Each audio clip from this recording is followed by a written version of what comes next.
একটা দল ঈর্ষান্বিত হয়ে নানাভাবে আমার বিরুদ্ধে অপপ্রচার লিপ্ত হয়েছে। জানেন যে আমার আপনাদের ভালোবাসার কারণে, আপনাদের যে প্রতিটি স্টলে, প্রতিটি জায়গায়, প্রতিটি বাজারে আপনারা বলছেন যে আমার কথা বলছেন, এর কারণেই একটা দল ঈর্ষান্বিত হয়ে নানাভাবে আমার বিরুদ্ধে অপপ্রচার লিপ্ত হয়েছে। এরা ইসলামের রাজদারী, এদেরকে সবাই আপনারা চিনেন। এদেরকে এই প্রজন্মের ছেলেরা কম চিনে, কিন্তু আপনার মুরব্বিয়ান যারা আছেন, যারা স্বাধীনতা যুদ্ধ দেখেছে তারা চিনে। আমরা যারা 90 আন্দোলন করেছি, আমরা যারা ছিলাম তারা দেখেছি, তাদের হিংস্রতা আমরা দেখেছি। অতএব এই যে এনসিপি তাদেরকে বুঝে নাই, বিশ্বাস করেছিল, এখন ধাক্কা খেয়ে বলছে বিশ্বাসঘাতক। এখন তাদের সাথে একসঙ্গে সুর মিলিয়ে কথা বলবো, আর জুলাই সনদে তাদেরকে ফেলে রেখেই তারা চলে গিয়েছে। এটাই হচ্ছে তাদের চরিত্র।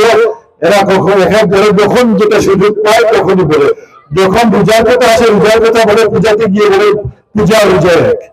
তো নাউজুবিল্লাহ, এদের এই এলাকার মানুষ আপনার আকবর আলী সাহেবের উত্তরসূরি।